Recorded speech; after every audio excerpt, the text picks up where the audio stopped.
दोस्तों 16 जून 2024 को यूपीएससी के द्वारा सिविल सेवा प्रारंभिक परीक्षा करवाई गई और इस वीडियो में हम लोग सिविल सेवा प्रारंभिक परीक्षा का जीएस का जो पहला पेपर है जिसमें कुल 100 प्रश्न पूछे गए थे। 2 घंटे का पेपर था, पूर्णांक 200 था। तो इसमें जो भी प्रश्न पूछे गए थे उनके शुद्धतम हल को यहाँ पर डिस्कस करेंगे, यानी कि सभी 100 प्रश्नों का सही हल क्या है, सही आंसर की क्या है, वो हम यहाँ पर देखने वाले हैं। तो यहाँ पर चलते हैं, बिल्कुल क्रम से चलेंगे। जिससे कि पहला क्वेश्चन ये पूछा गया था कि किसी अर्थव्यवस्था में कुल प्रजनन दर को किस रूप से परिभाषित किया जाता है। कुल प्रजनन दर को देखो फ्रेंड्स, इसका था सही उत्तर ऑप्शन डी। एक महिला की गर्भधारण आयु यानी कि चाइल्ड बेयरिंग एज के अंत में उनसे जन्मे जीवित बच्चों की औसत संख्या। ठीक है, तो इसका जो ऑप्शन डी है ये सही है। अगला क्वेश्चन था, निम्नलिखित कथनों पर विचार कीजिए। भारत में गैर बैंकिंग वित्तीय कंपनियां भारतीय रिजर्व बैंक की चल निधि समायोजन सुविधा विंडो का लाभ उठा सकती हैं, ये गलत है। भारत में विदेशी संस्थागत निवेशक सरकारी प्रतिभूतियों जी सेक्स के धारक बन सकते हैं, जी हाँ सही है। भारत में शेयर बाजार यानी कि स्टॉक एक्सचेंज ऋणों के लिए पृथक व्यापारिक मंच ट्रेडिंग प्लेटफॉर्म प्रदान कर सकते हैं, तो ये जवाब भी आपका बिल्कुल सही है। यानी कि फ्रेंड्स इसका जो आपका उत्तर बनेगा वो बनेगा दूसरे का, केवल 2 और 3 जो कि विकल्प डी में है, तो यही इसका उत्तर है। क्वेश्चन नंबर 3 है, भारत में निम्नलिखित में कौन कारपोरेट बांडों और सरकारी प्रतिभूतियों में व्यापार कर सकते हैं। कारपोरेट बांडों और सरकारी गारंटीज़ में व्यापार कर सकते हैं कौन। तो देखो फ्रेंड्स इसका जो आंसर है वो बनेगा 1, 2 और 3, यानी कि बीमा कंपनियां, पेंशन निधि और खुदरा निवेशक। अगला क्वेश्चन है, निम्नलिखित पर विचार कीजिए। ईटीएफ यानी कि एक्सचेंज ट्रेडेड फंड, दूसरा है मोटर वाहन, तीसरा है मुद्रा की अदला बदली। उपयुक्त में से किन्हें या किन्हें वित्तीय लिखित इंस्ट्रूमेंट माना जाता है। तो देखो फ्रेंड्स इसका आंसर बनेगा 1 और 3, ये ईटीएफ और मुद्रा की अदला बदली, यानी कि विकल्प डी आपका यहाँ पर सही है। अगला क्वेश्चन नंबर 5 पे चलते हैं। प्रश्न ये पूछा गया था कि भारतीय अर्थव्यवस्था के सेक्टरों के संदर्भ में निम्नलिखित युग्मों पर विचार कीजिए। आर्थिक गतिविधि और सेक्टर, तो यहाँ पर क्या करना था, कितने सही सुमेलित हैं। तो देखो फ्रेंड्स इसका जो आंसर है वो बी था, केवल 2 यहाँ पर सही सुमेलित हैं, विकल्प बी इसका करेक्ट है। निम्नलिखित सामग्रियों पर विचार कीजिए। क्वेश्चन नंबर 6 है, कृषि अवशिष्ट, मक्का के दाने, अपशिष्ट, जल शोधन अवपंक और कास्ट मिल अपशिष्ट। तो प्रश्न है कि उपयुक्त में से किसका उपयोग संधारणीय विमानन ईंधन के उत्पादन के लिए फीड स्टॉक के रूप में किया जा सकता है। तो इसका आंसर है ऑप्शन सी, 1, 2, 3, 4 यानी कि सभी का। ऑप्शन सी इसका उत्तर है। 7 है, भारतीय अर्थव्यवस्था में भौतिक पूंजी के संदर्भ में निम्नलिखित युग्मों पर विचार कीजिए। वस्तु और श्रेणी यहाँ पर दी गई है। किसान का हल, कंप्यूटर, बुनकर द्वारा प्रयोग किया जाने वाला सूत और पेट्रोल। उपयुक्त युग्मों में कितने सही सुमेलित हैं। तो देखो फ्रेंड्स यहाँ पर जो आपका उत्तर बनेगा वो ऑप्शन बी होगा, यानी केवल 2 यहाँ पर सही सुमेलित हैं, विकल्प बी। ठीक है। अगला क्वेश्चन है, निम्नलिखित में कौन सा शब्द या वाक्यांश का उपयोग 3D आभासी यानी कि वर्चुअल दुनिया के एक इंटर ऑपरेबल नेटवर्क, जिसे ऐसे लाखों प्रयोक्ताओं द्वारा एक साथ एक्सेस किया जा सकता है जो आभासी यानी कि वर्चुअल वस्तुओं पर संपत्ति के अधिकारों का प्रयोग कर सकते हैं, को द्योतित करने के लिए सर्वाधिक उपयुक्त रूप से किया जाता है। क्वेश्चन नंबर 8, इसका सही आंसर है मेटावर्स, ऑप्शन सी सही है। इसके बाद क्वेश्चन नंबर 9, विदेशी बैंकों के साथ व्यवहार करते समय भारतीय रिजर्व बैंक द्वारा अधिरोपित नियम या नियमों के संदर्भ में निम्नलिखित कथनों पर विचार करिए। पहला कथन है, भारत में पूर्ण स्वामित्व वाले सहायक बैंकों के लिए कोई न्यूनतम पूंजी की आवश्यकता नहीं है। भारत में पूर्ण स्वामित्व वाले सहायक बैंकों बैंक सब्सिडियरी के लिए बोर्ड सदस्यों के कम से कम 50% भारतीय नागरिक होने चाहिए। तो क्वेश्चन नंबर 9 का जवाब है ऑप्शन बी, यानी कि केवल यहाँ पर 2 वाला विकल्प सही है, पहला विकल्प यहाँ पर सही नहीं है, तो ऑप्शन बी आपका उत्तर होगा। भारत में निगमित सामाजिक उत्तरदायित्व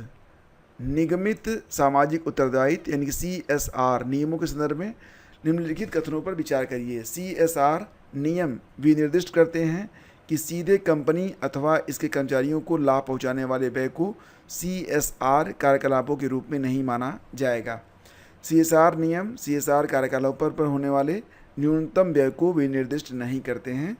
तो इसका उत्तर ऑप्शन ए है, यानी केवल एक सही है। ठीक है, केवल पहला वाला सही है।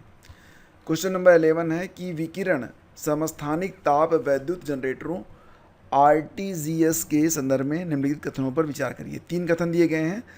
RTGS लघु विखंडन रिएक्टर हैं। दूसरा है कि RTGS का प्रयोग अंतरिक्ष यानों के ऑन बोर्ड प्रणालियों को विद्युत आपूर्ति करने के लिए होता है।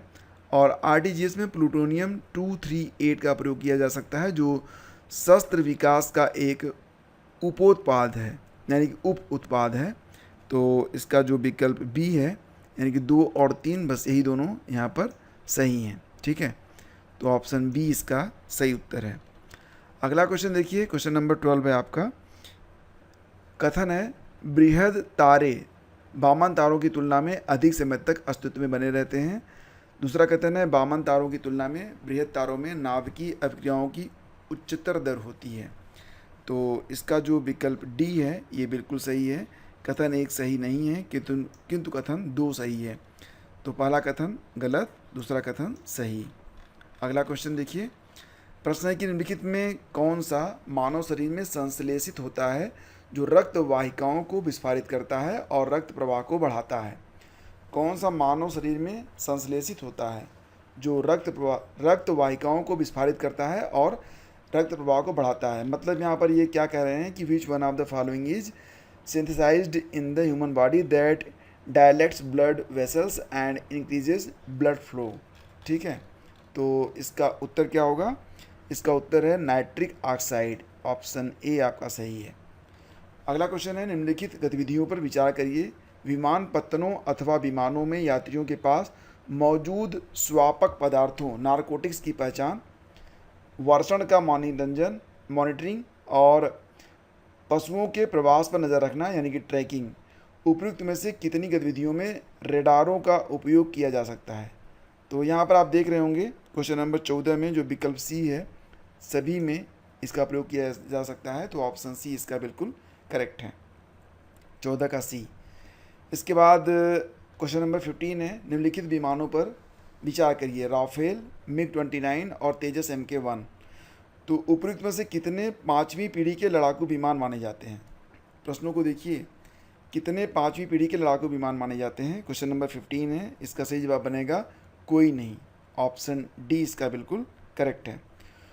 आगे बढ़ते हैं, क्वेश्चन नंबर 16 है निम्नलिखित में से किनमें हाइड्रोजेलों का प्रयोग होता है? हाइड्रोजेलों का प्रयोग निम्नलिखित में से किनमें होता है? तो फ्रेंड्स इसका आंसर बनेगा रोगियों के नियंत्रित औषधि डिलीवरी, चल वातानुकूलित प्रणाली और औद्योगिक संयंत्रों का विरेचन, यानी कि सभी। ऑप्शन डी इसका उत्तर है। निम्नलिखित में कौन सा हाइड्रोजन द्वारा चालित फ्यूल सेल इलेक्ट्रिक वाहनों से निकलने वाला निर्वातक नली उत्सर्जक है? ठीक है, तो क्वेश्चन नंबर 17 का सही जवाब बनेगा ऑप्शन डी, जलवाष्प। हाल ही में पम्प्ड स्टोरेज हाइड्रो पावर शब्द की वास्तव में और समुचित रूप से निम्नलिखित में से किसके संदर्भ में चर्चा की गई? तो 18 का जवाब बनेगा फ्रेंड्स ऑप्शन सी, दीर्घावधि ऊर्जा भंडारण। विकल्प सी इसका सही है। मेम्ब्रेन बायोरिएक्टरों की चर्चा प्रायः किस संदर्भ में की जाती है? तो अपशिष्ट जल शोधन प्रौद्योगिकी, यानी कि विकल्प डी इसका सही है, मेम्ब्रेन बायोरिएक्टर्स। ठीक है, तो आगे बढ़ते हैं। आपका जो अगला क्वेश्चन है क्वेश्चन नंबर 20 पे आते हैं। प्रश्न है भारतीय अर्थव्यवस्था के संदर्भ में समपार्श्वीकृत उधार लेन देन संबंधी दायित्व निम्नलिखित में से किसके लिखित इंस्ट्रूमेंट हैं? तो फ्रेंड्स इसका आंसर बनेगा ऑप्शन सी, मुद्रा बाजार। ऑप्शन सी सही है। फिर आपका अगला क्वेश्चन है निम्नलिखित विमानपत्तनों पर विचार कीजिए। डोनी पोलो विमानपत्तन, कुशीनगर अंतर्राष्ट्रीय विमानपत्तन, विजयवाड़ा अंतर्राष्ट्रीय विमानपत्तन। तो 21 का सही जवाब बनेगा उपयुक्त में से किनका निर्माण नवीन ग्रीनफील्ड परियोजनाओं के रूप में किया गया है? तो फ्रेंड्स यहाँ पर डोनी पोलो विमानपत्तन और कुशीनगर अंतर्राष्ट्रीय विमानपत्तन का जो निर्माण है ये नवीन ग्रीनफील्ड परियोजनाओं के रूप में किया गया है। तो इसका उत्तर बनेगा ऑप्शन ए, केवल 1 और 2। जल वाष्प के संदर्भ में निम्नलिखित में से कौन से कथन सही हैं? तो जल वाष्प, पहला कथन है यह एक गैस है जिसकी मात्रा ऊंचाई के साथ घटती है, ध्रुवों पर इसका प्रतिशत अधिकतम है। तो 22 का सही जवाब बनेगा, केवल एक यहाँ पर सही है। जल वाष्प क्या है? गैस है, आप ऊपर जाएंगे तो ये संघनित होकर पानी में बदल जाता है। ठीक है। अगला क्वेश्चन है निम्नलिखित विवरण पर विचार कीजिए। तो क्वेश्चन नंबर 23 का सही जवाब क्या बनेगा? तापमानों की वार्षिक और दैनिक सीमा निम्न है। वर्ष भर वर्षण होता है। वर्षण में भिन्नता 50 सेंटीमीटर से 250 सेंटीमीटर के मध्य होती है। यह किस प्रकार की जलवायु है? 23 में सही जवाब बनेगा समुद्री पश्चिम तटीय जलवायु। ठीक है। तो समुद्री पश्चिम तटीय जलवायु में तापमानों की वार्षिक और दैनिक सीमा बहुत कम होती है, वर्ष भर बरसात होती है और वर्षण में भिन्नता होती है 50 सेंटीमीटर से 250 सेंटीमीटर के बीच में, समुद्री पश्चिमी तटीय जलवायु में। क्वेश्चन नंबर है 24, कोरियालिस बल के संदर्भ में निम्नलिखित में से कौन से कथन सही हैं? यह पवन वेग की वृद्धि के साथ बढ़ता है, सही है। यह ध्रुवों पर सर्वाधिक है और भूमध्य रेखा पर विद्यमान नहीं होता है। तो यहाँ पर जो आपका विकल्प सी है 1 और 2, ये दोनों ही आपके यहाँ पर सही हैं। अगला क्वेश्चन है, प्रत्येक वर्ष 21 जून को निम्नलिखित में से किस अक्षांश या किन अक्षांशों पर 12 घंटे से अधिक समय तक सूर्य का प्रकाश विद्यमान रहता है? तो देखो फ्रेंड्स, इसका जो आंसर बनेगा वो बनेगा ऑप्शन डी, 2 और 4, यानी कि कर्क रेखा और उत्तरी ध्रुव जो वृत्त होता है। ठीक है। तो यहाँ पर 12 घंटे से अधिक समय तक सूर्य का प्रकाश विद्यमान रहता है, यानी कि दिन रहता है। तो क्वेश्चन नंबर 25 का सही जवाब बनेगा ऑप्शन डी। चलिए आगे बढ़ते हैं। आपका अगला क्वेश्चन है क्वेश्चन नंबर 26। प्रश्न है कि निम्नलिखित क्षेत्रों में से एक में विश्व की सबसे बड़ी उष्णकटिबंधीय पीठभूमि है जो जीवाश्म ईंधन से होने वाले लगभग 3 वर्ष के वैश्विक कार्बन उत्सर्जन को धारण करता है और जिसके संभाव्य विनाश से वैश्विक जलवायु पर प्रतिकूल प्रभाव पड़ सकता है। निम्नलिखित में से कौन सा उस क्षेत्र को द्योतित करता है? तो दोस्तों यहाँ पर विकल्प बी, कांगो बेसिन आपका सही जवाब है। क्वेश्चन नंबर 27, कई उपभोक्ता उत्पादों के निर्माण के लिए प्रयुक्त होने वाले परफ्लुओरोएल्किल, क्या नाम है? परफ्लुओरोएल्किल और पॉलीफ्लुओरोएल्किल पदार्थों, जिसको आप PFAS कहते हैं, के संदर्भ में निम्न कथनों पर विचार करिए। पहला कथन है कि PFAS पेयजल, खाद्य और खाद्य पैकेजिंग सामग्रियों में व्यापक रूप से पाए जाते हैं। दूसरा है PFAS पर्यावरण में आसानी से डिग्रेडेड नहीं होते हैं। तीसरा है PFAS के लगातार संपर्क के परिणामस्वरूप जंतुओं के शरीर में जैव संचय हो सकता है। तो दोस्तों इसका सही जवाब बनेगा ऑप्शन डी, 1, 2 और 3 सभी यहाँ पर सही हैं, तीनों ही कथन यहाँ पर करेक्ट हैं। अगला क्वेश्चन है, निम्नलिखित पर विचार कीजिए। कैराबिड बीटल्स, कांतर यानी कि सेंटीपीड्स, मक्खियाँ, दीमक और वास्प्स यानी कि जो बर्र होती है पीली वाली ना, तो उपर्युक्त जीवों के कितने प्रकार में परजीव्याप जातियाँ यानी कि पैरासिटाइज स्पीसीज पाई जाती है? 28 का सही जवाब बनेगा ऑप्शन बी, केवल 3। ठीक है। इसके बाद क्वेश्चन नंबर 29 है, निम्नलिखित पौधों पर विचार करिए। मूंगफली, कुल्थी, हार्स ग्राम और सोयाबीन। प्रश्न है कि उपर्युक्त में से कितने मटर कुल फैमिली के हैं? मटर की फैमिली के कौन कौन हैं? तो दोस्तों यहाँ पर जो आपका 29 है, इसका आंसर बनेगा ऑप्शन सी, सभी। मूंगफली भी, कुल्थी भी और सोयाबीन भी तीनों ही मटर कुल के हैं। ठीक है। निम्नलिखित कथनों पर विचार करिए। देखो यहाँ पर 2 कथन दिए गए हैं। इंडियन फ्लाइंग फॉक्स को वन्य जीव संरक्षण अधिनियम 1972 के अधीन पीड़क जंतु की श्रेणी में रखा गया है। इंडियन फ्लाइंग फॉक्स को पीड़क जंतु की श्रेणी में रखा गया है। दूसरा कथन है इंडियन फ्लाइंग फॉक्स अन्य जंतुओं का रक्त पीता है। तो फ्रेंड्स यहाँ पर जो क्वेश्चन नंबर 30 है, इसका जवाब बनेगा ऑप्शन सी। कथन 1 सही है लेकिन कथन 2 सही नहीं है। तो पहला कथन सही, दूसरा कथन गलत। क्वेश्चन नंबर 31 है जिसका उत्तर आपको बताना है। प्रश्न है कि पार्थिव विकिरण की तुलना में आगामी इनकमिंग सौर विकिरण से वायुमंडल अधिक गर्म हो जाता है। दूसरा कथन है वायुमंडल में कार्बन डाइऑक्साइड और अन्य ग्रीन हाउस गैसें दीर्घ तरंग विकिरण के अच्छे अवशोषक हैं। तो 31 का सही जवाब क्या बनेगा फ्रेंड्स? कथन 1 सही नहीं है लेकिन कथन 2 सही है। तो पहला कथन यहाँ पर गलत, दूसरा कथन यहाँ पर सही। अगला क्वेश्चन है, निम्नलिखित कथनों पर विचार करिए। पहला कथन, भूमध्य रेखा यानी कि इक्वेटर पर क्षोभ मंडल की मोटाई ध्रुवों की तुलना में बहुत अधिक है। दूसरा कथन है, भूमध्य रेखा पर प्रबल संवहनी धाराओं द्वारा ऊष्मा को अधिक ऊंचाई तक ले जाया जाता है। तो इसका जो उत्तर बनेगा वो रहेगा कथन 1 और कथन 2 दोनों सही हैं, तथा कथन 2 कथन 1 की व्याख्या करता है। आपका उत्तर यहाँ पर विकल्प ए है। फिर आपका अगला क्वेश्चन है क्वेश्चन नंबर 33। निम्नलिखित पर विचार करिए। पहला है कि पायरोक्लास्टी, राख और धूल, नाइट्रोजन यौगिक, सल्फर यौगिक कितने ज्वालामुखी उद्गारों के उत्पाद हैं? इनमें से चारों में से कितने ज्वालामुखी उद्गारों में पाए जाते हैं?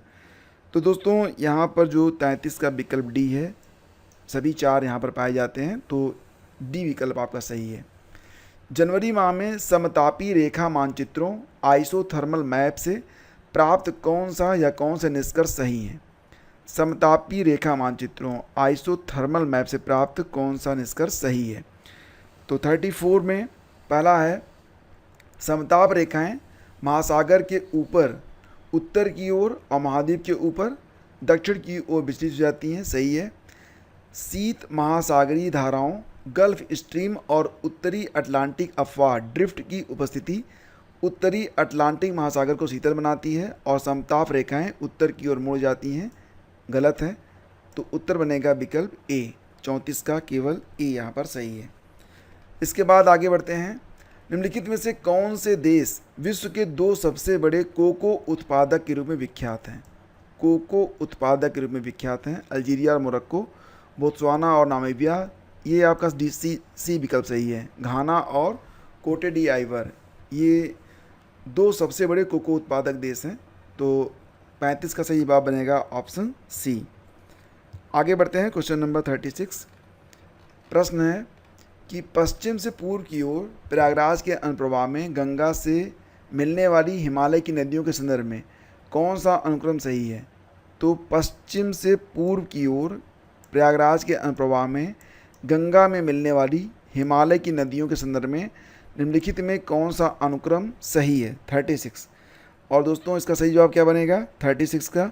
जी हाँ फ्रेंड्स, ऑप्शन 36 का बी यहाँ पर सही है, गोमती, घाघरा, गंडक और कोसी। तो आपका जो विकल्प बी है ये सही है, 36 का बी सही है। 37 है, निम्नलिखित कथनों पर विचार करिए। पहला कथन है, चट्टानों के अपक्षय के कारणों में एक कारण वर्षा है। दूसरा कथन है, वर्षा जल में घोल के रूप में कार्बन डाइऑक्साइड विद्यमान होता है। एक कथन और भी है कि वर्षा जल में वायुमंडलीय ऑक्सीजन विद्यमान होती है। तो 37 में जो कथन 2 और कथन 3 दोनों सही हैं तथा दोनों कथन ए की व्याख्या करते हैं। तो ऐसा प्रश्न आपने देखा यहाँ पर कि कथन ए की व्याख्या कर रहे हैं 2 कथन मिलकर, और इसका जो विकल्प है वो ऑप्शन ए यही आपका सही है। निम्नलिखित देशों पर विचार करिए। फिनलैंड, जर्मनी, नॉर्वे और रूस। तो उपयुक्त में से कितने देशों की सीमा उत्तरी समुद्र के साथ लगती है? कितने देशों की सीमा उत्तरी समुद्र के साथ लगती है? ठीक है, नॉर्थ सी। तो दोस्तों यहाँ पर जो विकल्प बी है, विकल्प बी केवल 2 देशों की, ये आपका सही जवाब है। 39 पे आइए। निम्नलिखित सूचना पर विचार करिए। जलप्रपात, क्षेत्र और नदी। ठीक है, तो धुआंधार, मालवा, नर्मदा, हुंडू, छोटा नागपुर, स्वर्णरेखा, गरसोप्पा, पश्चिमी घाट, नेत्रवती कितनी पंक्तियां सुमेलित हैं? 39 का जवाब बनेगा केवल 1। अब आप बताइए कि कौन सा सही है। निम्नलिखित सूचना पर विचार करिए। क्षेत्र पर्वत श्रृंखला का नाम और पर्वत का प्रकार। तो क्षेत्र क्या है? मध्य एशिया। पर्वत श्रृंखला का नाम वासजेस। पर्वत का प्रकार वलित पर्वत। दूसरा है यूरोप, आल्पस, भ्रंशोथ। उत्तर अमेरिका, अपलेशियन वलित पर्वत। दक्षिण अमेरिका, एंडीज वलित पर्वत। तो कितनी पंक्तियां सही सुमेलित हैं? क्वेश्चन नंबर 40 का केवल 2, ऑप्शन बी सही है। आपका अगला क्वेश्चन है, जीव, सिकाड़ा यानी कि साइकेडा, मंडूक फुदक, फ्रॉग हापर और ताल विसर्पी यानी कि पांड स्केटर क्या हैं? तो दोस्तों यहाँ पर जो आपका विकल्प सी है ये सभी कीट हैं, ये सही होगा, 41 का सी। 42 पे आइए। निम्नलिखित कथनों पर विचार करिए। तो फ्रेंड्स प्रश्न है यहाँ पर, बाजार में मिलने वाली अनेक च्युइंगम पर्यावरणीय प्रदूषण का स्रोत मानी जाती है, पहला कथन है। दूसरा है, अनेक च्युइंगम जो च्युइंगम होते हैं उसमें गोंद गम बेस के रूप में प्लास्टिक होता है। अब यहाँ पर आपको चुनना है कि सही विकल्प कौन सा है। तो दोस्तों यहाँ पर जो 42 है इसका उत्तर बनेगा ऑप्शन ए। कथन 1 और कथन 2 दोनों सही हैं तथा कथन 2 कथन 1 की व्याख्या करता है, तो आपका जो विकल्प ए है ये सही रहेगा। निम्नलिखित युग्मों पर विचार करिए। देश दिया गया है अपने प्राकृतिक आवास में पाया जाने वाला जंतु, तो ब्राज़ील, इंट्री, इंडोनेशिया, एल्क और मेडागास्कर, बोनोबो। तो 43 का यहाँ पर सही जवाब बनेगा कोई भी नहीं, ठीक है। तो डी इसका विकल्प सही होगा, 43 का डी सही होगा। 44 पे आइए, क्वेश्चन नंबर। विश्व शौचालय संगठन वर्ल्ड टॉयलेट ऑर्गेनाइजेशन के संबंध में निम्नलिखित कथनों पर विचार करिए। 3 कथन दिए गए हैं। यह संयुक्त राष्ट्र की एजेंसियों में से एक है। वैश्विक स्वच्छता संकट के समाधान पर कार्रवाई हेतु प्रेरित करने के लिए विश्व शौचालय शिखर सम्मेलन, विश्व शौचालय दिवस और विश्व शौचालय कॉलेज इस संगठन की पहल है। इसके कार्यों का मुख्य लक्ष्य कम विकसित देशों और विकासशील देशों को खुले में शौच की समाप्ति के लक्ष्य की प्राप्ति के लिए निधि प्रदान करना है। तो 44 का जो विकल्प है केवल 2 यहाँ पर है ना, कौन सा सही है, तो केवल दूसरा विकल्प यहाँ पर सही है। तो 44 का ए यहाँ पर सही है, बाकी सही नहीं है, ठीक है। तो 44 का ए, केवल दूसरा वाला विकल्प यहाँ पर सही है, बाकी विकल्प यहाँ पर गलत हैं। अगला क्वेश्चन है, निम्नलिखित कथनों पर विचार कीजिए। सिंह की कोई विशेष प्रजनन ऋतु नहीं होती है। अधिकांश अन्य बड़ी बिल्लियों से भिन्न चीता दहाड़ता नहीं है। नरसिंह से भिन्न नर तेंदुए गंध चिन्ह द्वारा अपना क्षेत्र घोषित नहीं करते हैं। तो 45 का सही जवाब बनेगा, केवल 1 और 2 यहाँ पर सही है और तीसरा जो है ये गलत है। इसके बाद आगे बढ़ते हैं। निम्नलिखित में कौन सा 100 मिलियन किसानों का सही विवरण है। 46 और फ्रेंड्स इसका जो आंसर बनेगा वो ऑप्शन ए इसका सही है। यह नेट शून्य कार्बन प्रकृति सकारात्मक खाद्य और जल प्रणालियों की ओर से संक्रमण को तेज करने के लिए एक मंच है जिसका लक्ष्य किसानों की पुनरुत्थानशीलता में वृद्धि करना है, ठीक है। तो विकल्प आपका केवल ए सही है, सही विवरण है। निम्नलिखित पर विचार करिए। बैटरी भंडारण, बायोमास जनरेटर, ईंधन सेल, रूफटॉप सौर प्रकाश वोल्टी यूनिट। तो उपयुक्त में से कितने वितरित ऊर्जा संसाधन माने जाते हैं। वितरित ऊर्जा संसाधन कितने माने जाते हैं, तो सभी 4। इसका जो उत्तर बनेगा ऑप्शन डी बनेगा।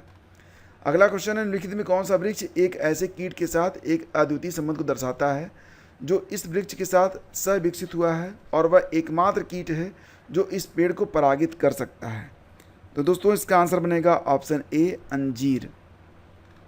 निम्नलिखित पर विचार कीजिए। 49 और इसका जवाब क्या बनेगा। 48 का तो आपका ए हो गया ना, जी हाँ।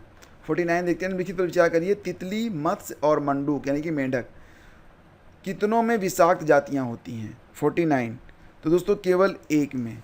जानते हैं किस में, ये मंडूक मेंढक में। निम्नलिखित पर विचार करिए। काजू, पपीता, रक्तचंदन, तो कितने वृक्ष वास्तव में भारत के देसी वृक्ष हैं। 50। इसका उत्तर बनेगा ऑप्शन ए केवल 1, ठीक है। तो इसमें जो आपका ये भारत का जो देसी वृक्ष है कौन सा है बताओ। देखो काजू तो लाया गया था पुर्तगालियों के द्वारा, अब पपीता और रक्तचंदन में गेस करो। आगे बढ़ते हैं। निम्नलिखित कथनों पर विचार करिए। कथन 1 और कथन 2। साहेल क्षेत्र में अस्थिरता और बिगड़ती सुरक्षा स्थिति विद्यमान है। हाल ही में साहेल क्षेत्र के कई देशों में सैन्य कब्जा और तख्तापलट हुआ है। तो दोस्तों इसका जो 51 का आंसर बनेगा क्या बनेगा बताओ। और अगर आपने गेस किया ऑप्शन ए को, कथन 1 और कथन 2 दोनों सही हैं, कथन 2 कथन 1 की व्याख्या है, तो आप बिल्कुल करेक्ट हैं। ऑप्शन ए ही इसका उत्तर है। पहला कथन है कि भारत संयुक्त राज्य अमेरिका से सेब आयात नहीं करता है। भारत में विधि के अनुसार सक्षम प्राधिकारी के अनुमोदन के बिना आनुवंशिक रूप से रूपांतरित खाद्य के आयात पर प्रतिषेध है। 52 का सही जवाब बनेगा ऑप्शन डी। कथन 1 सही नहीं है लेकिन कथन 2 सही है। तो ऐसा नहीं है कि भारत अमेरिका से सेब नहीं मंगाता है, मंगाता है। हाँ, ये दूसरा वाला जो कथन है ये सही नहीं है। कथन 1 सही नहीं है, ठीक है, और कथन 2 जो है ये सही है। तो इस प्रकार से आपका जो विकल्प डी है वो सही है। अगला क्वेश्चन है, लोकसभा के अध्यक्ष के संदर्भ में निम्नलिखित कथनों पर विचार करिए। लोकसभा अध्यक्ष, जब लोकसभा के अध्यक्ष को हटाने का कोई संकल्प विचाराधीन है तब, तो 3 विकल्प दिए गए हैं और इसमें जो उत्तर बनेगा क्या बनेगा, तो ये वह पीठासीन नहीं होगा या होगी, उसे बोलने का अधिकार नहीं होगा, वह संकल्प का प्रथमतः मत देने का हकदार होगा। तो केवल एक यहाँ पर सही है, वह पीठासीन नहीं होगा। ठीक है, अगला क्वेश्चन है भारतीय संसद के संदर्भ में निम्नलिखित कथनों पर विचार करिए। तो भारतीय संसद आ गई यहाँ पर। लोकसभा में लंबित कोई विधेयक उसके विघटन हो जाने पर व्यपगत हो जाता है। दूसरा है लोकसभा द्वारा पारित और राज्यसभा में लंबित कोई विधेयक लोकसभा के विघटन हो जाने पर व्यपगत हो जाता है। तीसरा है कोई विधेयक जिसके संबंध में भारत के राष्ट्रपति ने सदनों की संयुक्त बैठक आहूत करने के अपने आशय की सूचना दे दी है, लोकसभा का विघटन हो जाने पर व्यपगत हो जाता है। 54 का सही जवाब बनेगा ऑप्शन बी। 1 और 2 यहाँ पर केवल सही हैं। ठीक है, फिर आपका अगला क्वेश्चन 55 भारत के संसद के संदर्भ में है। तो पहला कथन है भारत के राष्ट्रपति द्वारा किसी संसद के सत्रावसान के लिए मंत्रिपरिषद के परामर्श की आवश्यकता नहीं है। दूसरा कथन है सदन का सत्रावसान सामान्यतः सदन के अनिश्चित काल के लिए स्थगित होने के पश्चात किया जाता है, किंतु भारत के राष्ट्रपति द्वारा उस सदन का सत्रावसान करने का कोई वर्जन नहीं है जो सत्र में है। तीसरा है कि लोकसभा का विघटन भारत के राष्ट्रपति द्वारा असाधारण परिस्थितियों को छोड़कर मंत्रिपरिषद के परामर्श से किया जाता है। तो तीनों में से जो आपका सही जवाब है क्या बनेगा, 55 का सी। 2 और 3 आपका यहाँ पर सही है, केवल 2 और 3 आपका यहाँ पर सही है। निम्नलिखित कथनों पर विचार करिए। देखो फ्रेंड्स, इस लेक्चर की PDF अगर आपको डाउनलोड करनी है तो उसका लिंक मैंने वीडियो के डिस्क्रिप्शन में डाल दिया है, या फिर आप studyvidgyanprakash.com वेबसाइट पर जाकर इस PDF को डाउनलोड कर सकते हैं। क्वेश्चन है, इसमें 2 कथन दिए गए हैं।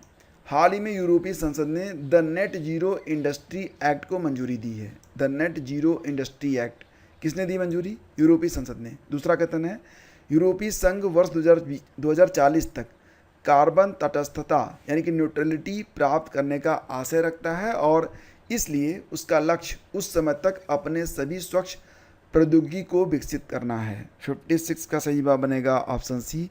कथन 1 सही है, 2 सही नहीं है, तो विकल्प सी आपका उत्तर बनेगा।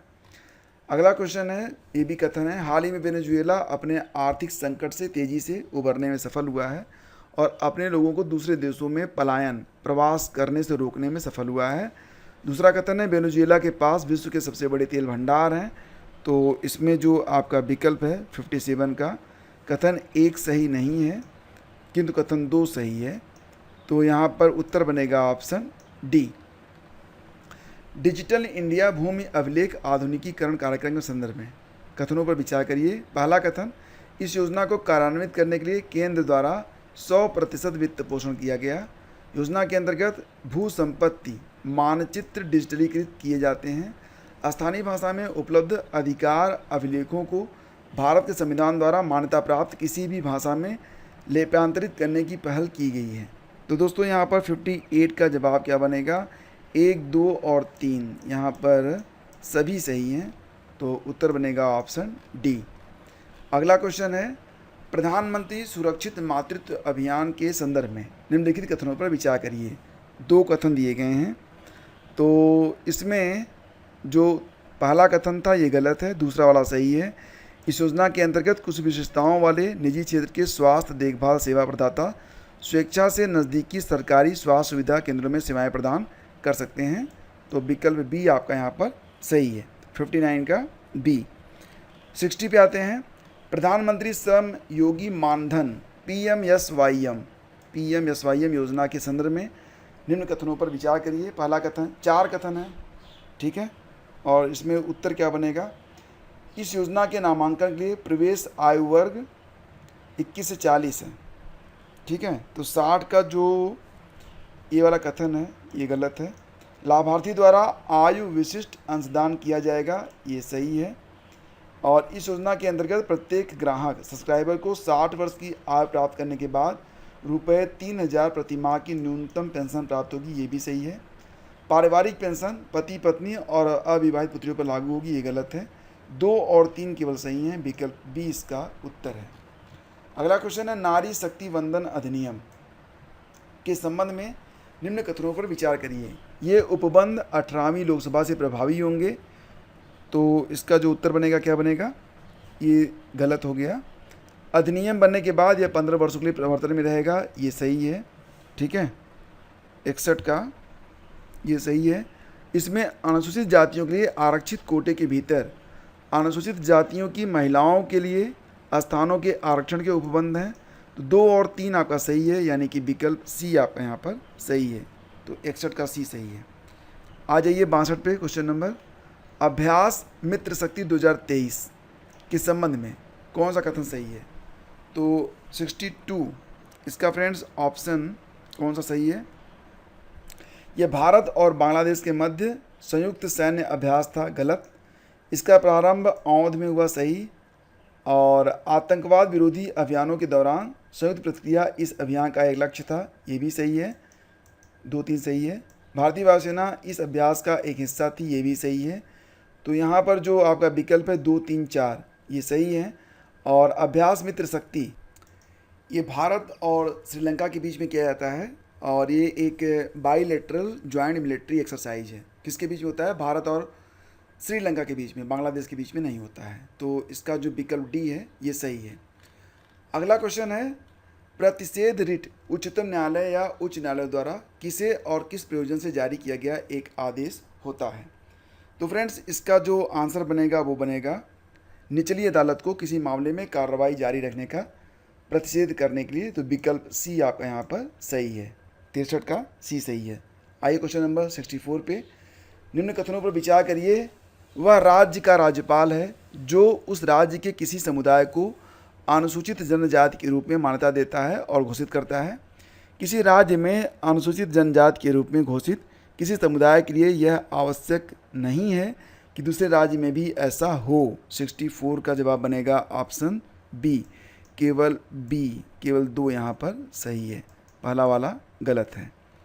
इसके बाद अगला क्वेश्चन है, केंद्रीय बजट यूनियन बजट के संदर्भ में 2 कथन दिए गए हैं। प्रधानमंत्री की ओर से केंद्रीय वित्त मंत्री संसद के दोनों सदनों में समक्ष वार्षिक वित्तीय विवरण रखते हैं, और केंद्रीय यूनियन स्तर पर भारत के राष्ट्रपति की अनुशंसा के बिना अनुदानों की मांग नहीं की जा सकती है।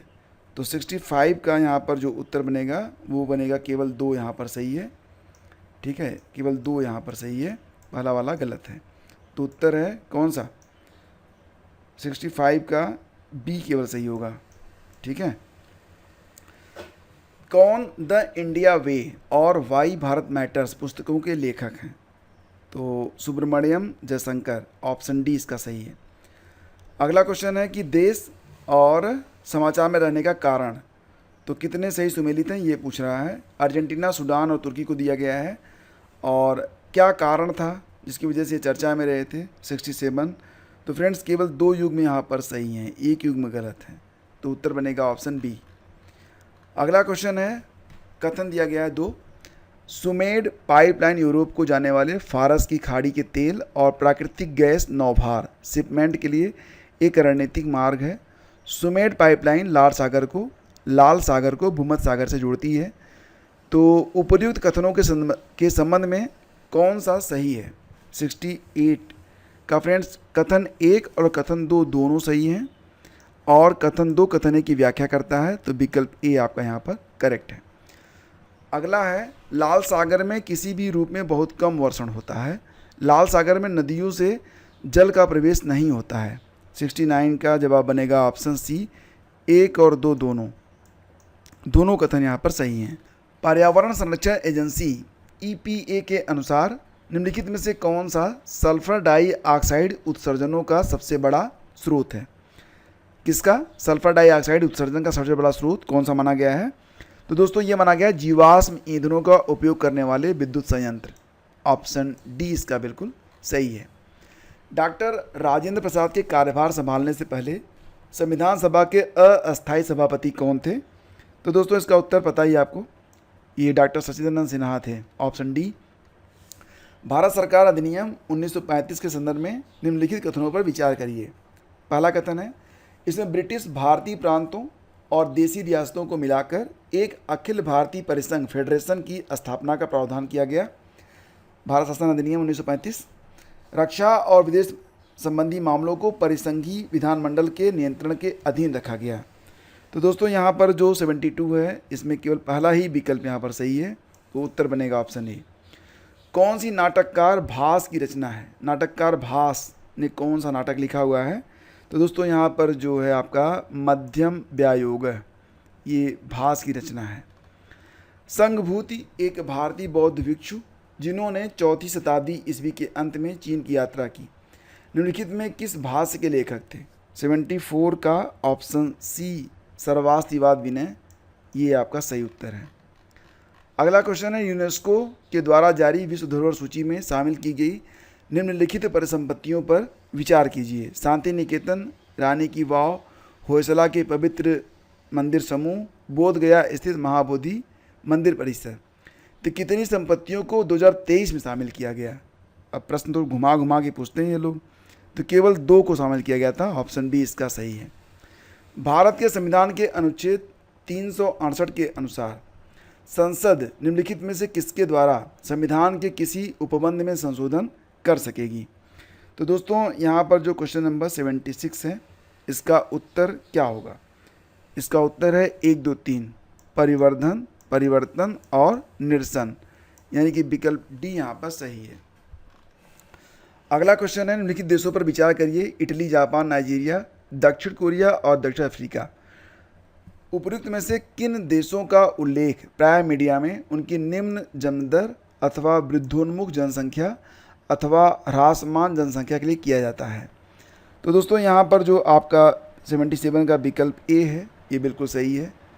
1, 2 और 4 दक्षिण कोरिया को छोड़ दिया जाए, नाइजीरिया को छोड़ दिया जाए तो इटली, जापान और दक्षिण कोरिया का उल्लेख किया जाता है। 1, 2, 4 आपका यहाँ पर सही है, विकल्प ए आपका बिल्कुल करेक्ट है, 77 का ए। 78 है, संसद में धन विधेयक के संबंध में निम्नलिखित कथनों में कौन सा सही है? धन विधेयक के संबंध में कथनों में कौन सा सही है? 4 कथन है, तो 78 का जो उत्तर होगा क्या होगा? अनुच्छेद 109 में धन विधेयक के संबंध में विशेष प्रक्रिया का उल्लेख है। अनुच्छेद 109 में धन विधेयक के संबंध में विशेष प्रक्रिया का उल्लेख है, सही है। धन विधेयक राज्यसभा में पूरा स्थापित नहीं किया जा सकता, सही है। राज्यसभा या तो विधेयक को अनुमोदन, मतलब राज्यसभा जो है वो या तो विधेयक को अनुमोदन दे सकती है या परिवर्तन के लिए सुझाव दे सकती है, किंतु इसे अस्वीकार नहीं कर सकती है। राज्यसभा द्वारा धन विधेयक में सुझाए गए संशोधन को लोकसभा द्वारा स्वीकार करना होगा, गलत है। तो यहाँ पर 1, 2, 3 यानी कि ऑप्शन सी आपका बिल्कुल सही है। अगला क्वेश्चन है, निम्नलिखित में कौन सा भारतीय सशस्त्र सेना की तीनों सेवाओं के समकक्ष रैंक के संदर्भ में सही सुमेलित है? थल सेना, वायुसेना और नौसेना। तो दोस्तों यहाँ पर जो आपका विकल्प डी है, क्या है प्रश्न? कौन सा भारतीय सशस्त्र सेना की तीनों सेवाओं में समकक्ष रैंक के संदर्भ में सही सुमेलित है? सही सुमेलित है, मुझे लगा नहीं है वाला है प्रश्न क्या। तो 79 का उत्तर बनेगा ऑप्शन डी, केवल 3, ठीक है, ऑप्शन डी इसका सही है, केवल 3। इसके बाद पूर्वोत्तर परिषद NEC की स्थापना पूर्वोत्तर परिषद अधिनियम 1971 द्वारा की गई थी। वर्ष 2002 में NEC यानी कि पूर्वोत्तर परिषद अधिनियम में संशोधन के बाद परिषद में निम्नलिखित में से किन किन सदस्यों को शामिल किया गया? तो क्वेश्चन नंबर 80 का सही जवाब बनेगा ऑप्शन डी, 1, 2, 3, 4 सभी। संगठक राज्य का राज्यपाल, संगठक राज्य का मुख्यमंत्री, भारत के राष्ट्रपति द्वारा नाम निर्दिष्ट 3 सदस्य और भारत का गृह मंत्री। तो विकल्प डी आपका यहाँ पर सही है। निम्नलिखित कथनों पर विचार करिए। पहला कथन है, यदि संयुक्त राज्य अमेरिका USA अपने ऋण पर चूक करता है तो US ट्रेजरी बांडों के धारक भुगतान प्राप्त करने के लिए अपने दावों का प्रयोग नहीं कर पाएंगे। दूसरा कथन है, USA सरकार का ऋण कोई मूर्त या हार्ड परिसंपत्तियों द्वारा समर्थित नहीं है, केवल सरकार के विश्वासनामे से समर्थित है, विश्वास से समर्थित है। तो 81 का जो उत्तर होगा वो क्या बनेगा? कथन 1 सही नहीं है लेकिन कथन 2 सही है। मतलब पहला वाला कथन जो है ये गलत है, दूसरा कथन यहाँ पर सही है।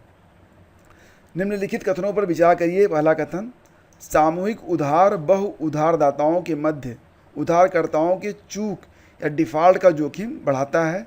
दूसरा कथन है, सामूहिक ऋण एक नियत राशि एकमुश्त निधि हो सकती है किंतु ऋण व्यवस्था क्रेडिट लाइन नहीं हो सकती है। तो दोस्तों यहाँ पर जो आपका कथन 1 है ये सही है, कथन 2 सही नहीं है।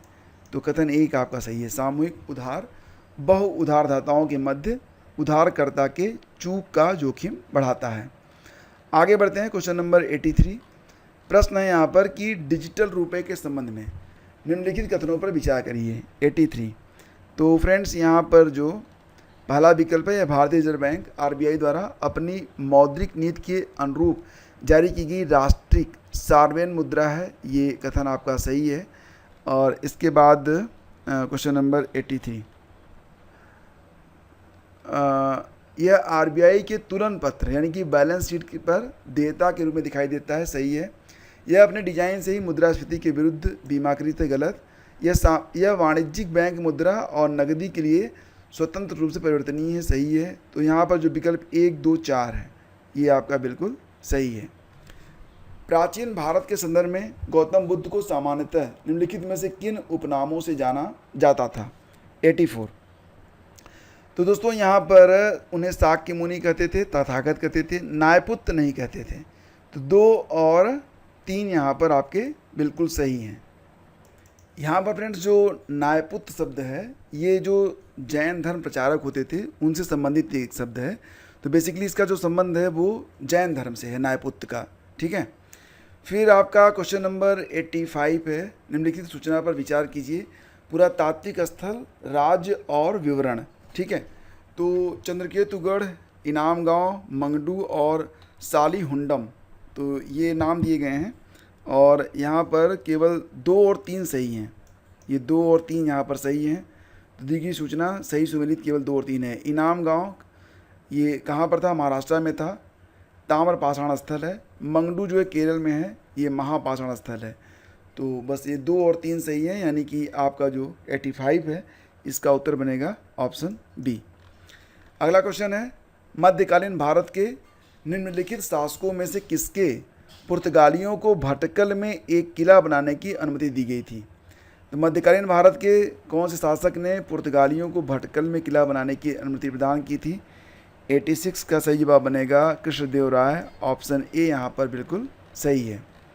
अगला क्वेश्चन है, कार्नवालिस द्वारा राजस्व संग्रहण के संदर्भ में निम्नलिखित कथनों पर विचार करिए। पहला कथन, राजस्व संग्रहण के रैयतवाड़ी बंदोबस्त के अधीन किसानों को फसल खराब होने या प्राकृतिक आपदाओं की स्थिति में राजस्व भुगतान से छूट दी गई थी। दूसरा है कि बंगाल अस्थायी बंदोबस्त के अधीन यदि जमींदार नियत तिथि पर या उसके पहले राज्य को राजस्व का भुगतान करने में विफल रहता था तो उसकी जिम्मेदारी से हटा दिया जाता था। तो दोस्तों यहाँ पर जो विकल्प बी है केवल यही सही है।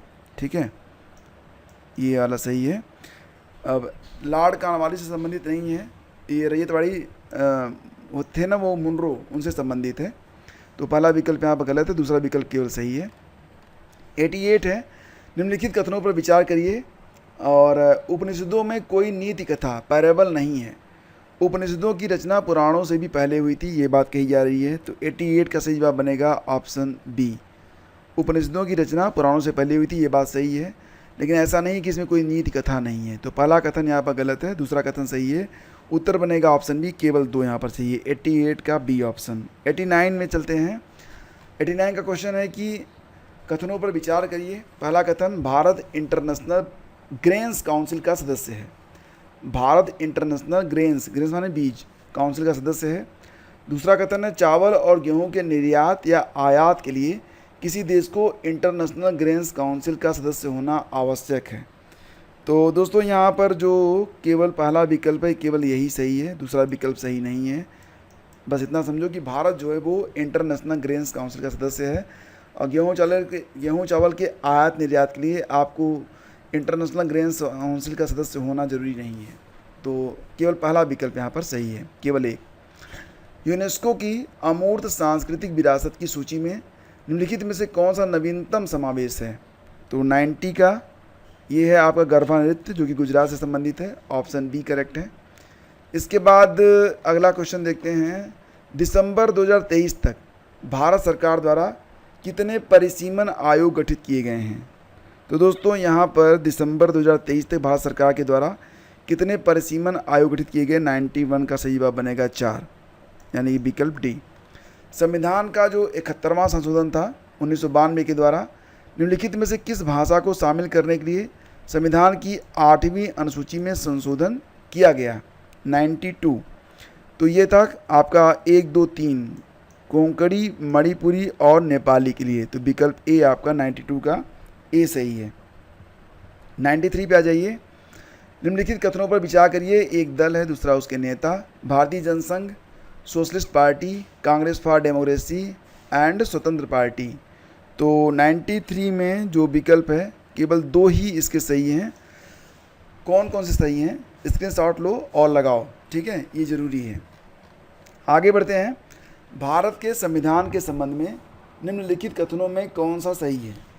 नगर पालिकाओं की शक्तियाँ संविधान के भाग 9 में दी गई हैं। आपात उपबंध संविधान के भाग 18 में है। संविधान के संशोधन में संबंधित उपबंध संविधान के भाग 20 में है, यानी कि ऑप्शन डी इसका करेक्ट होगा, 94 का डी। 95 है, भारत के संविधान के अनुसार निम्नलिखित में से कौन सा कथन सही है? अब यहाँ पर देखो 95 में कौन सा कथन सही है, तो आपको बता दें केवल तीसरा वाला, अंतर्राज्यीय संगरोध संघ सूची के अधीन एक संघ विषय है। तो केवल ये वाला विकल्प सही है। 96 है, भारत के उच्चतम न्यायालय के निजता के अधिकार को भारत के संविधान के निम्नलिखित में से किस अनुच्छेद के अंतर्गत रखा गया है? तो सुप्रीम कोर्ट का जो निजता का अधिकार है, राइट टू प्राइवेसी, यह किस अनुच्छेद में रखा गया है? 96 में। तो फ्रेंड्स ये रखा गया है अनुच्छेद 21 में, ठीक है। ऑप्शन इसका सही है डी। फिर आपका अगला क्वेश्चन है, सैन्य कार्य विभाग के प्रमुख के रूप में चीफ ऑफ डिफेंस स्टाफ के कर्तव्य कौन कौन से हैं? तो देखो यहाँ पर जो कर्तव्य हैं, चीफ ऑफ स्टाफ कमेटी के अस्थायी अध्यक्ष होते हैं, ये सही है। और तीनों सेना प्रधानों, सर्विस चीफ और सैन्य कमान का प्रयोग करना, सभी तीनों सेवाओं, ट्राई सर्विस के विषयों पर रक्षा मंत्री के प्रधान सैन्य सलाहकार। तो 1 और 3 यहाँ पर सही है, तो ऑप्शन डी इसका करेक्ट होगा, ठीक है। 97 का डी सही है। 98, मूलभूत आवश्यकताओं को पूरा करने सहित दूरस्थ क्षेत्रों में स्थानीय जन समुदाय के उत्थान के लिए सेना द्वारा संचालित अभियान ऑपरेशन को क्या कहा जाता है? तो दोस्तों इसे क्या कहेंगे आप? तो इसे कहेंगे आप ऑपरेशन सद्भावना। ऑप्शन सी इसका सही है। निम्नलिखित में से किन 2 देशों के मध्य सबसे लंबी सीमा किनके मध्य है? किन्हीं 2 देशों के मध्य सबसे लंबी सीमा किनके मध्य है? तो 99 का जो उत्तर है कनाडा और संयुक्त राज्य अमेरिका, ये आपका बिल्कुल सही है, ऑप्शन ए सही है, ठीक है। लोकसभा में आचार समिति के संबंध में निम्नलिखित कथनों में कौन सा सही है? तो लोकसभा में आचार समिति के संबंध में 3 कथन दिए गए हैं, और इसमें प्रारंभ में यह एक तदर्थ समिति थी, ये सही है। यह समिति किसी ऐसे मामले पर विचार नहीं कर सकती जो न्यायाधीन है, ये भी सही है। केवल कोई लोकसभा का सदस्य ही किसी लोकसभा सदस्य के अनैतिक आचरण से संबंधित शिकायत कर सकता है, ये गलत है। तो 1 और 3 केवल सही हैं, यानी कि ऑप्शन सी आपका बिल्कुल करेक्ट है, ठीक है। तो फ्रेंड्स ये 100 प्रश्न थे और ये इसका शुद्धतम हल है। उम्मीद करता हूँ कि सेशन आपको अच्छा लगा होगा। वीडियो को लाइक और शेयर जरूर कीजिएगा। बने रहिए हमारे साथ। चैनल पर पहली बार हैं तो सब्सक्राइब कीजिएगा। धन्यवाद।